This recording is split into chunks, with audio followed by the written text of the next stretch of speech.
మీ పిల్లల పుట్టినరోజులు ఎలా చేయాలో ఆలోచించండి. ఇప్పటి నుంచే, చిన్నప్పటి నుంచే అలవాటు చేయండి. వాళ్ళ కోరికలకి ప్రాధాన్యం ఇవ్వడం కాదండి, మనం కొన్ని కాస్త గట్టిగా చెప్పాలి, బలవంతంగానైనా చెప్పాలి. ఇలా లేకపోతే నేను పుట్టినరోజు చేయను, నీ ఇష్టం అని చెప్పండి. ఖచ్చితంగా తల్లిదండ్రి ఉండాలి, చేసుకుంటారు.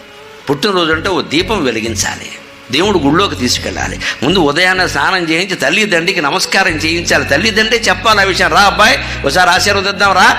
ఇంట్లో అంతకంటే పెద్దవాళ్ళు ఉంటారు తల్లిదండ్రి, ముందు వాళ్ళకి దండం పట్టాలి. వితంతువైనా సత్తంతువైనా సరే ముందు మామగారికి పెట్టాకే కోడలకి.